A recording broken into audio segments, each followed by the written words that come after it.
For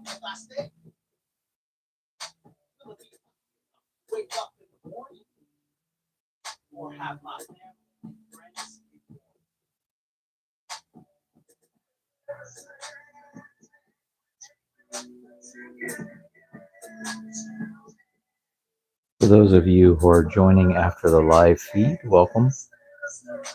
I was just finishing getting set up. Started just a minute or two early.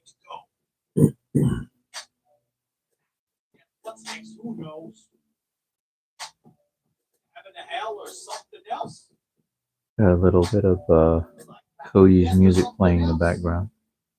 I'll get started in just a second. Well, I feel kind of helpless, cause I can't control my destiny, the outcome. I gotta do my best to outrun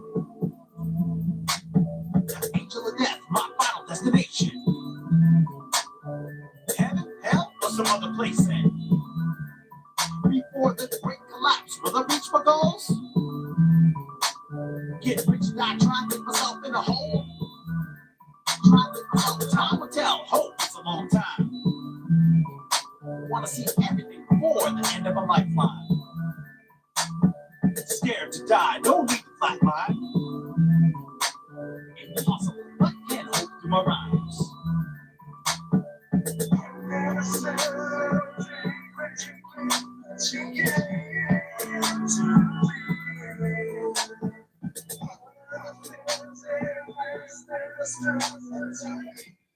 Okay, I think I got everything I need.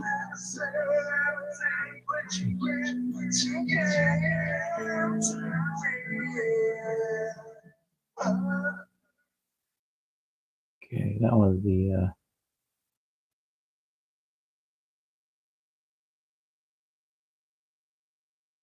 pause that.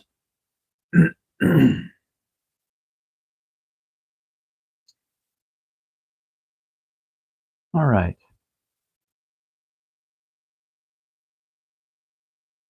Okay, everything seems to be on the up and up.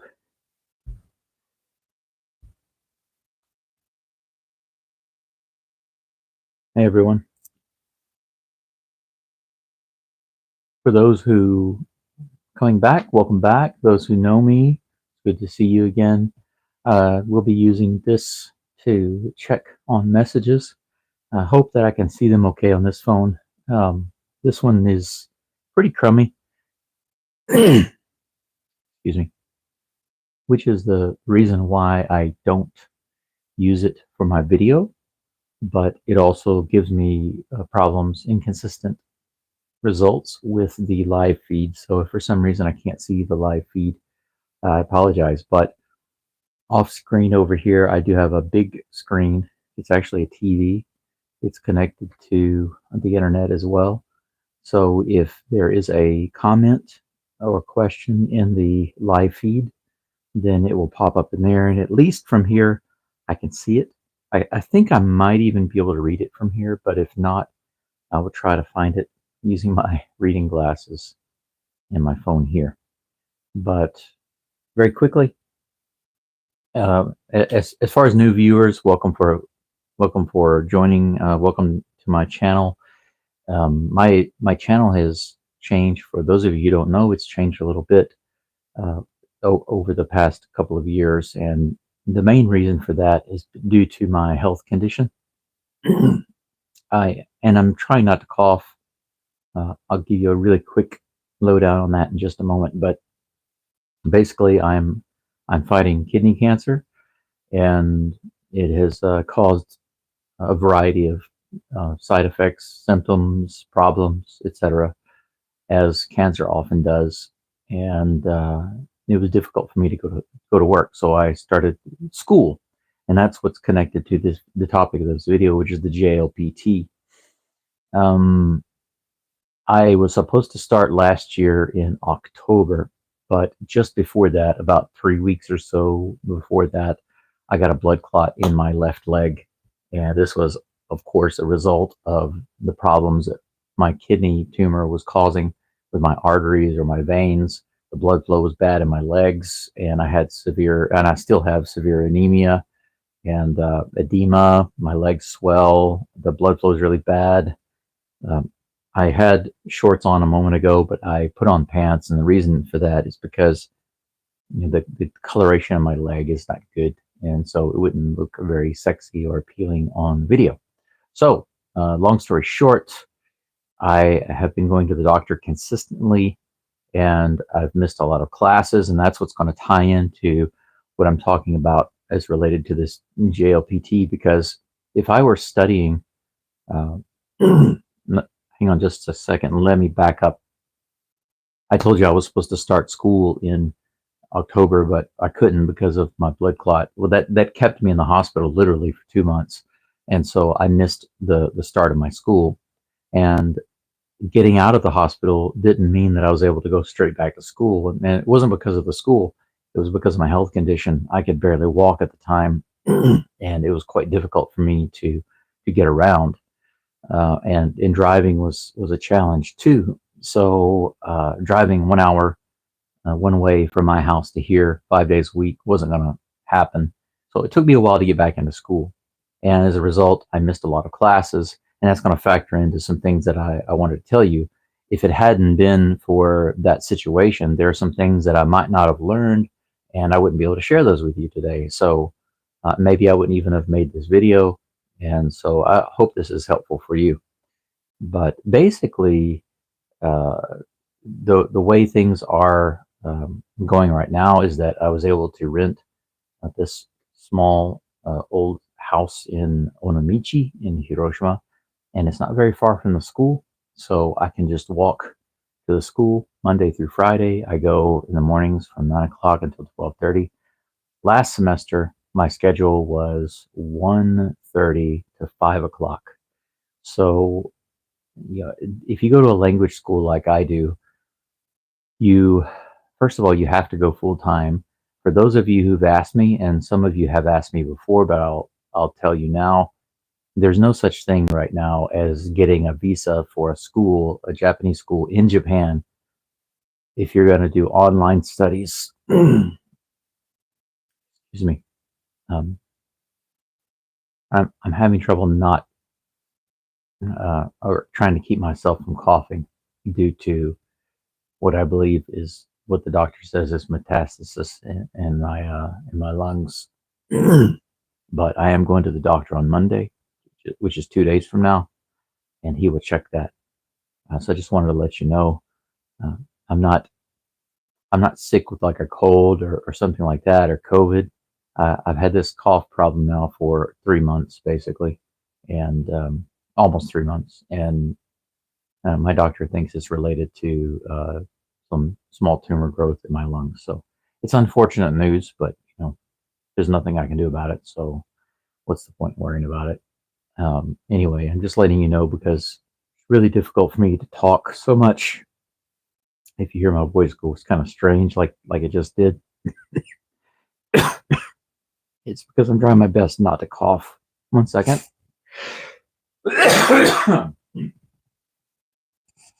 Occasionally I can let out a big one. It seems to kind of open it up a little bit and make it less difficult. So I also have a hot drink here, so it helps.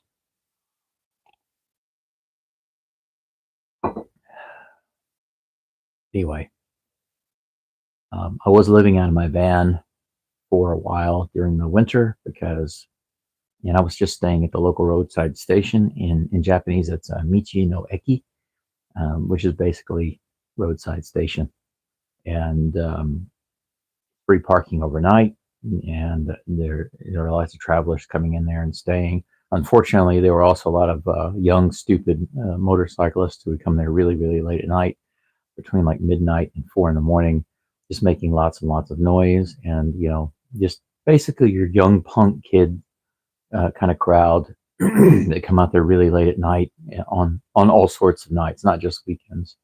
And so it was a little difficult sometimes. I had to use earplugs to sleep. But the schedule at the school changed for me because, like I said, or was trying to say earlier, at a language school in Japan, when you're studying Japanese at a language school, they have basically blocks of time in the morning for classes and then blocks of time in the afternoon for classes. And you won't do both. You'll do one or the other. And you're required to be there at the school face to face, in person, in class. And there are a variety of rules that I've come to learn, and of course, some of those I've known for a while now, and some of those I've gotten more detail on more recently, and I wanted to share those with you, as well as what I've learned about the rules for the JLPT exam itself. And um, let's start with some of the basics for attending classes and that sort of thing. I did mention to you that taking classes online and that sort of thing is not okay for a Japanese language visa or study visa currently, as of July. It was July now, July 2024. As of the making of this video, you can't just get a visa by studying online and stay home and study on your classes through the internet. You can't do that. They require you to actually be in the classes. Okay, that's the first thing. There are some other things, of course. It depends on the kind of program that you come to Japan through in order to study. For example, it's possible for you to come to Japan and just go straight to a university or language school and just study Japanese. But here's the interesting thing. For those of you who don't know this, the idea for, I don't know if I want to say the government, because I'm not absolutely for sure, but I think this was basically put into place kind of by the government. Don't quote me on that, but it's not a serious thing, and you'll understand why in just a minute. But from what I was told when I went into the school was that I should already be N5 level. Now, N5 is the lowest level of Japanese language proficiency, and it goes all the way up to N1. I've always thought that was kind of confusing because, N5 goes down to N1, but N1 is the highest level. Okay, so essentially when you go into a university to study Japanese, or you go into a language school to study Japanese, the idea is that you should already be N5. And that basically means you should know all of your kana, hiragana, katakana, and some basic kanji, maybe 130 kanji.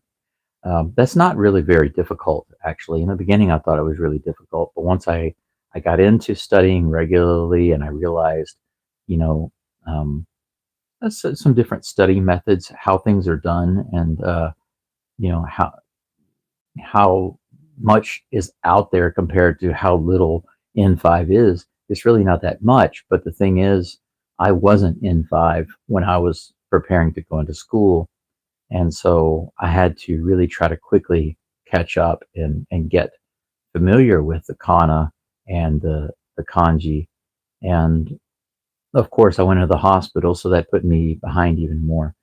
But that's the first thing I can tell you, is that if you're considering or definitely going to be going into a Japanese language school or a Japanese university to study Nihongo, Japanese, then you should first become N5, at least N5, before you get there. Because you're not going to get here, go to school, and then take an N5 JLPT exam. That's what I thought was going to happen, because that was just based on what I was seeing online and everything. Everyone's talking about, N5 is your first goal. And it just seemed like everyone was saying, even if you go look, there are a lot of videos and articles about, what kanji and everything that are in vocabulary are on the N5 test. But in Japan, they don't, as far as I know, they're not giving out N5 tests, and the schools and the the universities are definitely not sending their students to N5 tests, as far as I know.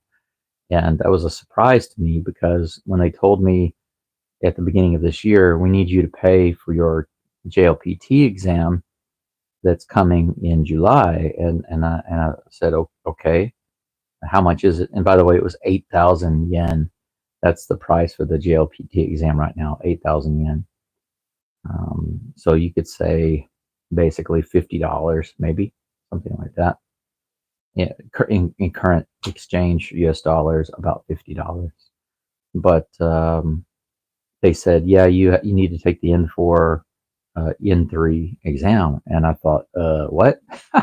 There's definitely no way I can take an N3 exam, but N4, I still thought that would be a bit of a stretch considering how I missed a lot of classes last year, and I was so far behind. I didn't have any basis in kanji really. I think I knew like a less than 15 kanji total, and they're like, yeah, you have to take N4 at least. And I said, well, I can't take it N5. And they said, no, you don't take that. You're supposed to already know that.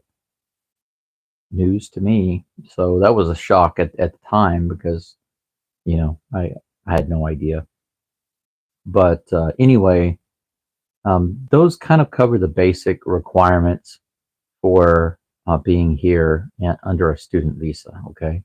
Now, if you come here and you're working and you're studying Japanese in your free time, there are no requirements or anything. If you pay a school or a language language school one-on-one or any type of system, you pay to just show up and take classes.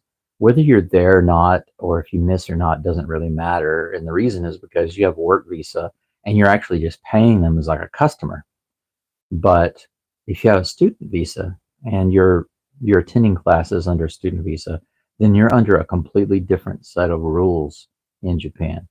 And the first big rule is that you need to be in your classes a certain percentage of the time.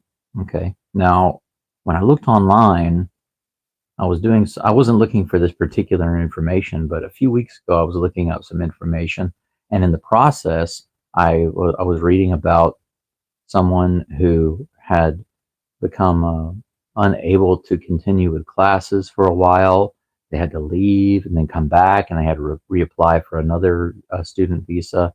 But the rules changed for them according to the government policy. And basically, what they said was they were required to make at least 60% of their classes, and while they were under their first visa.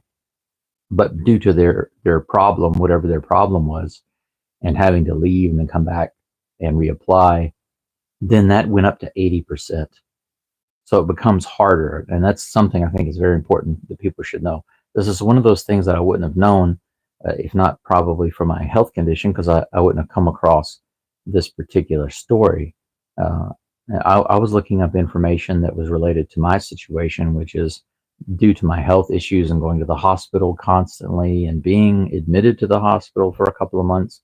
I missed a lot of classes, and I was curious to know about how that works with my visa and how it might affect a future visa, et cetera, et cetera. Because Japan can be very strict about, granting visas or withholding visas or not extending visas, depending on, your track record. They really care a lot about your track record. So even when it comes to getting things like loans, it doesn't matter even if you've gotten permanent residency. If you don't have a good work history, a long work history at the same place, if you don't have a good history at living somewhere for a long time, if you don't have all these things that show a good long track record, you're just not going to easily be able to get what you want in Japan. And that is especially true with immigration. And for those of you who've never applied for a work visa or a student visa in Japan, you have absolutely no idea. You have absolutely no idea how much information you need to provide to make them happy and allow you in and get a visa. It's pretty ridiculous. And when I first came, I had to spend a lot of money on my company's lawyer, the company that hired me, the way they did things was pretty crappy. They didn't cover the expenses of my visa process. They had their company lawyer and his assistant do everything, and they were great. It was an older Japanese guy who was very kind and very awesome, very knowledgeable, and everything went smoothly, no problem. And he had an assistant who was from China. She spoke English, Chinese, Japanese, very good lady, super supportive. And they've even helped me a couple times from messaging back and forth since then. I've had some questions, and they're in Tokyo. I'm in Hiroshima, but they've still helped me out sometimes, just with little questions. But it still cost me an arm and a leg. It cost me almost $2,000 when it was all said and done to get that first visa. And that's absolutely stupid, insane, and ridiculous. And the reason is because of my company pushing all those legal fees onto me.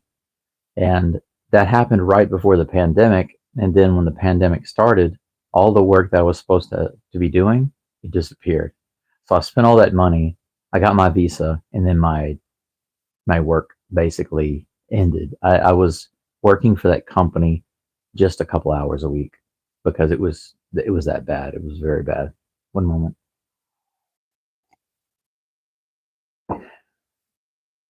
I do want to check here because I can't see my screen over there now.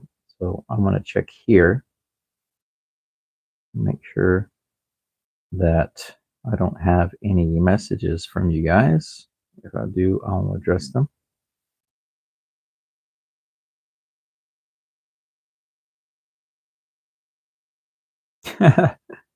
My live video shows me just sitting there looking at my phone. Okay, I see I have no messages, but it's all good. I will just I'll just put my phone right there.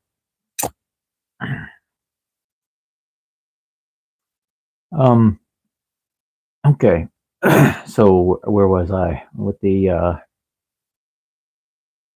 visa issue? Yes, the immigration department doesn't play around when it comes to their rules and policies. They don't really care so much about your situation or what you're going through, what's going on. All they care about is what the policies are, what the rules are, what the laws are, and those have to be followed.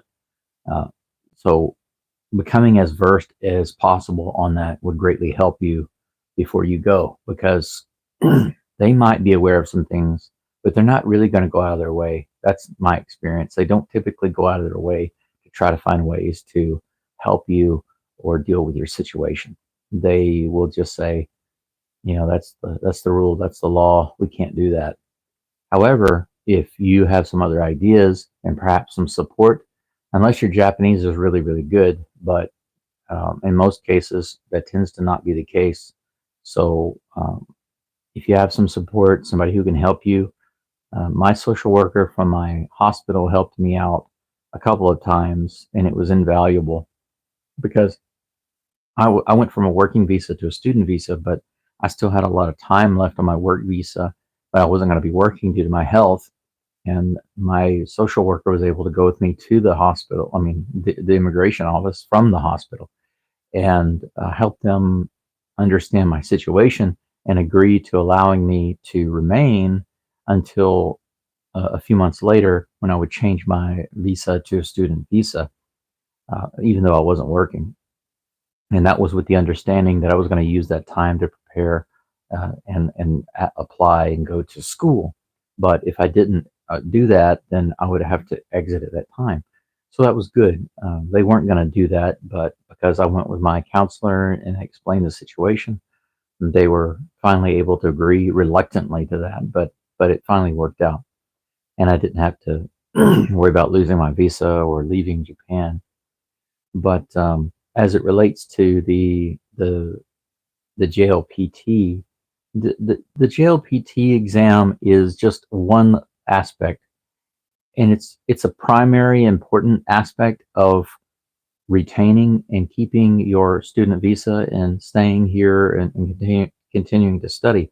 But it's not um, how to say it. It's not a make or break deal. Okay, and let me explain. This is my understanding. All right, Okay, this is what I've been told by my school because I told them before. I've expressed a few times in the past my misgivings about, having trouble with my residency, my visa residency, simply because I missed a lot of classes. I was in the hospital. When I do take the JLPT, it's going to be a disaster. That's what I thought. And it was going to cause me to be reported to immigration, and I'd be given a certain amount of time, and then I'd be kicked out. That was what was going through my head. And they basically said, "No, it doesn't work like that. Don't worry about it. It's not a big deal." And I said, "You can't just tell me it's not a big deal. You have to tell me why it's not a big deal." So finally, somebody was able to articulate to me this basic information. Okay, and this is what they told me. I don't know exactly. I don't know exactly how detailed this was, but this is the way they told it to me.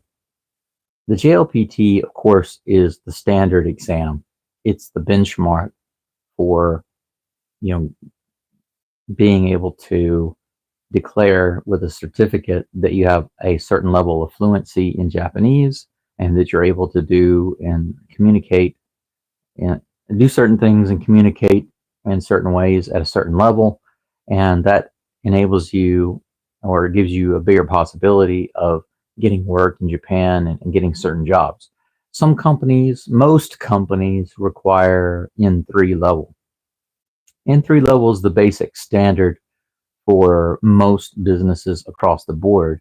There are some that require N2, and those are going to be much higher level businesses that require a lot of business type Japanese and high level communication skills in Japanese. So those are different. Uh, I haven't seen one that requires N1. I would imagine that would be pretty crazy high, but from what I can see, most everybody that requires Japanese is N3, and some of those are N2, but I've never seen one that said N1 that had to be N1.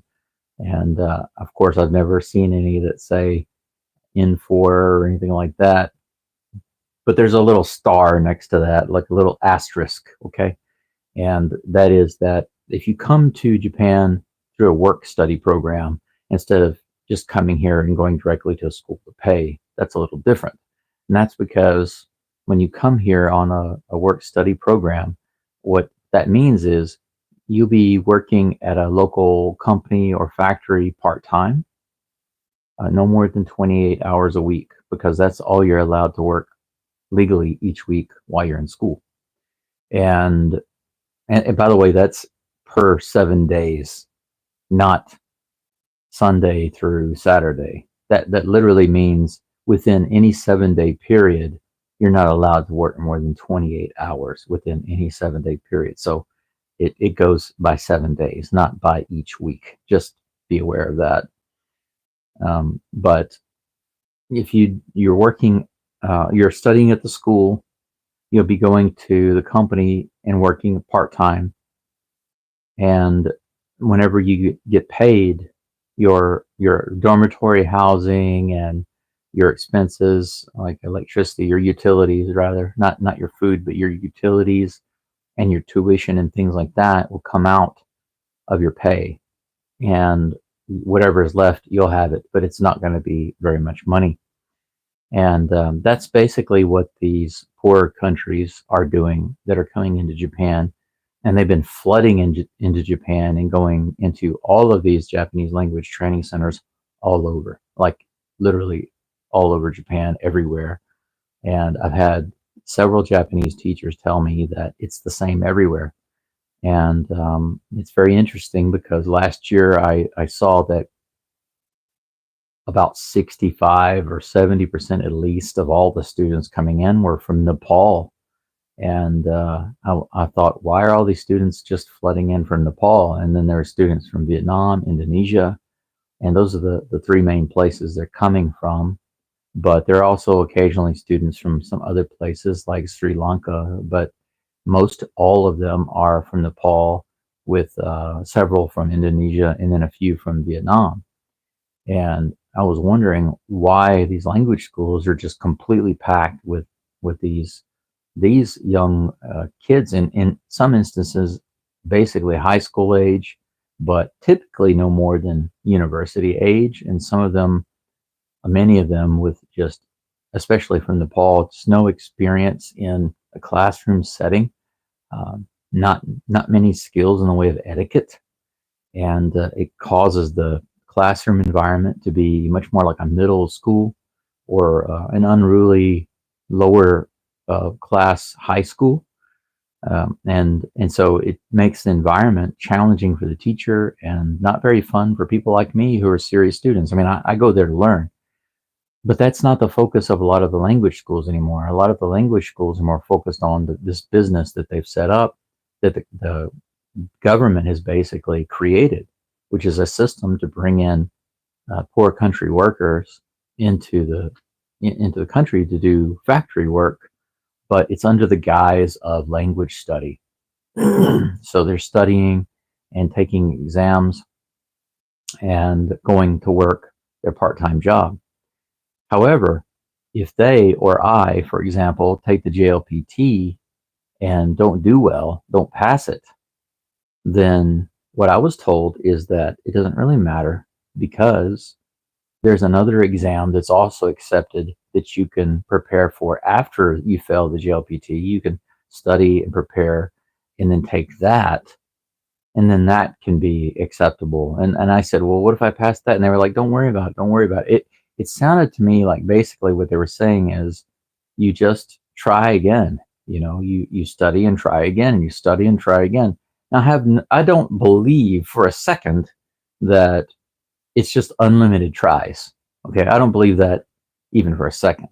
That, oh, you failed, so you can just study it for another month and try again, or study for another month and try again. Just keep doing that. That makes no sense, but that's almost the way they made it sound. But they promised me that it was nothing to worry about, because they said unless you're just not coming to classes and you're not caring and you're obviously just you know brushing it off, it's not a big deal. If you're coming here and you're doing your best and you're showing some progress, that's the important thing. Now, I will say that even though the mock tests, the mock JLPT test that we took yesterday were not impressive, my results were not impressive.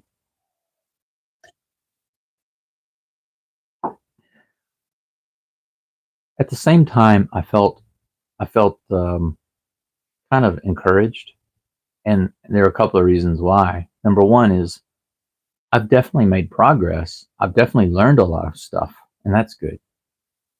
But the other thing is the amount of classes that I've missed. Although I haven't gone beyond the lowest percentage that's allowed for missing, I'm not far from it, and so it's very important that I make as many classes as possible. And with potential surgery, looming in the future, and who knows, if I have another health issue any day now, it could potentially easily drive me over that limit. And then they would have to get together all of the information from my hospital and my doctor and then explain to immigration why I'm missing. And I would like to hope and like to think that them saying, well, he has cancer and he was hospitalized, I would like to think that that would be enough for them to say, okay, well, we'll extend his time to come back or return or whatever. But once again, I don't put that much faith in immigration.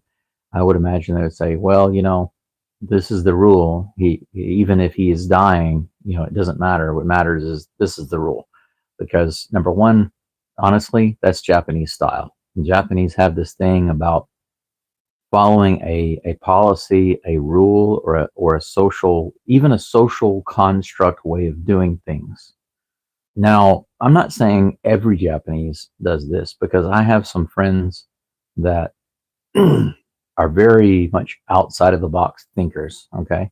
And they don't just simply follow Japanese social norms. However, they do not speak for the majority of Japanese society. Okay, many people here, they have a way of doing things, and if you go against that, whether it's an actual law or if it's just a policy, a community way of doing things, community organizational thing, or it's just a social construct, an expected way of doing things in society. By going against those things or doing something different, you are rocking the boat. And it doesn't matter if you're right. It doesn't matter. You're rocking the boat. So I know it sounds crazy, but I did tell this analogy to a friend of mine here, a Japanese friend, and she laughed because she said it's true. She admitted it. Yeah, that's true.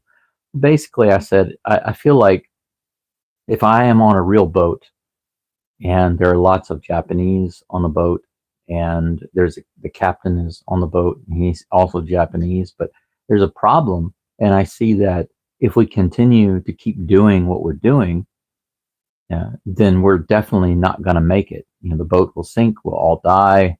Right? But everyone is following the captain, and the captain has us going towards this path of destruction. But I finally speak up, and I tell the captain openly and loudly that we can't keep going this way. And I'm pretty sure that everybody knows that. However, even though everyone in their heart and in their mind basically would say, he's right, that's the way we feel, instead of responding that way, they will support the captain and be angry with me and upset with me because I have gone against the social norm. I have questioned the captain, and even though they know the captain is at the very least most likely wrong and risking their lives, I can't go against him. We have to follow him, even if it means to our destruction. And I know that that's an extreme example, but I've had this conversation with more than just a couple of people here, more than a couple of Japanese locals, and they say the same thing. They're like, "Yeah, you're right," but they feel like if they were to actually say something, they're going to turn around and there's not going to be anybody supporting them. They step forward to say something, nobody else steps forward. They just kind of let them martyr themselves, and they don't step forward. But they know that the person is right. So whenever I point something out, it's rocking the boat. And anyway, I know I got off kind of on a tangent there, but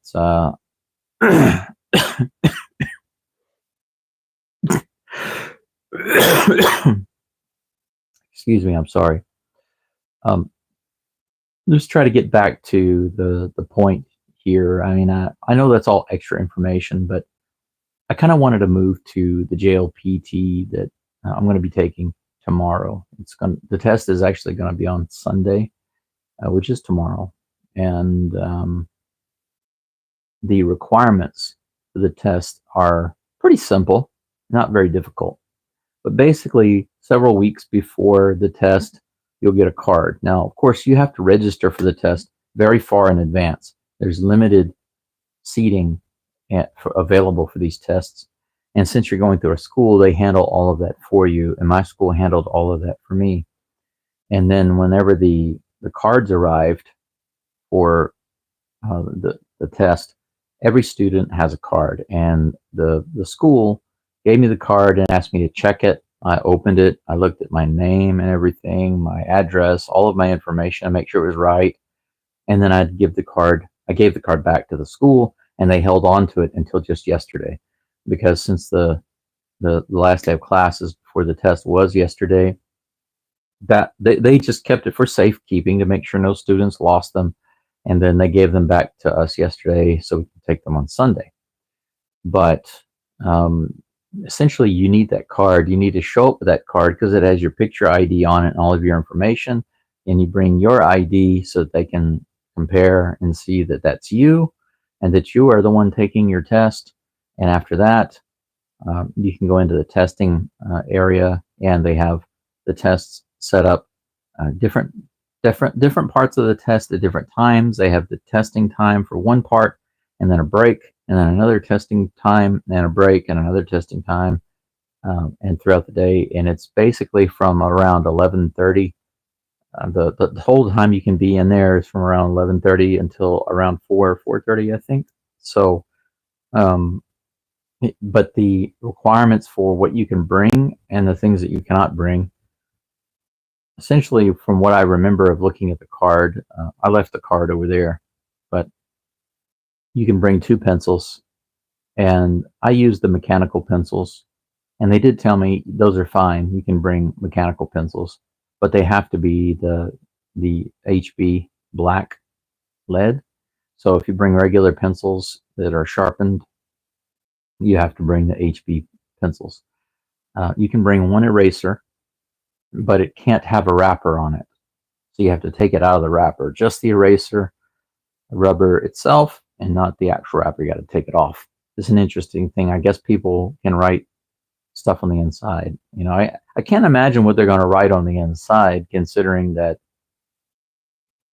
there's so many things that are going to be on the JLPT, and you can't possibly know what they're going to give you, and you don't have much time. So I don't know what people would actually write on that could help them, but whatever.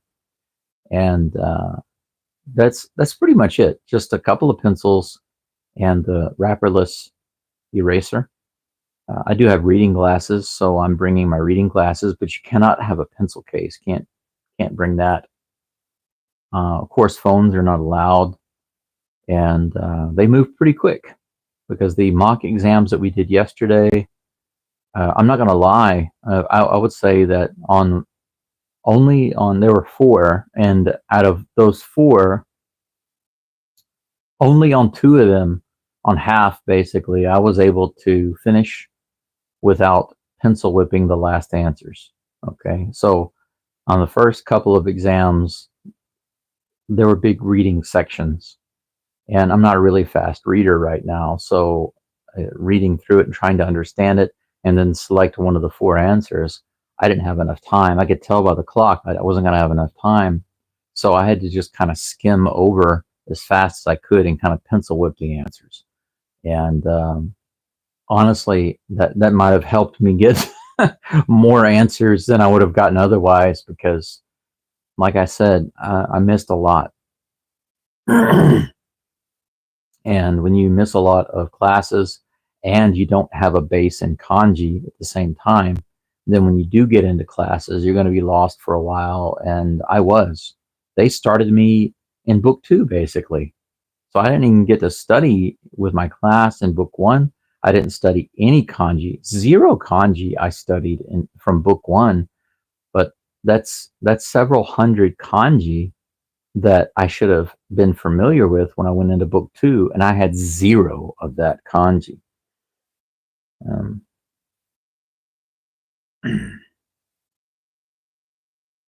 Just double check the messages here.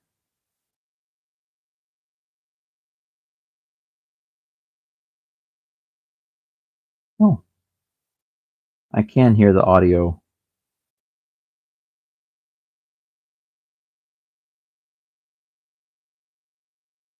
Well, nobody has joined. That's strange. Usually I have at least a few people join. Maybe it's too early and too late everywhere right now. But anyway, you show up in the center. I think the JLPT training center, the site where they have it, it opens up. It opens up a little before the exams, and you have just that amount of time, that limited amount of time to get in there and get to where you need to be. And otherwise you can't go in. Once the test is started, you can't go in. And they did tell me yesterday that once you're inside and you're taking the test, during the actual test, you can't leave and go to the bathroom and come back. So if I have some kind of issue with my health, or suddenly I feel really sick and I have to exit, I can't come back. So I just have to do my best. And right now I'm on some painkillers, so this is about the best condition I can be in.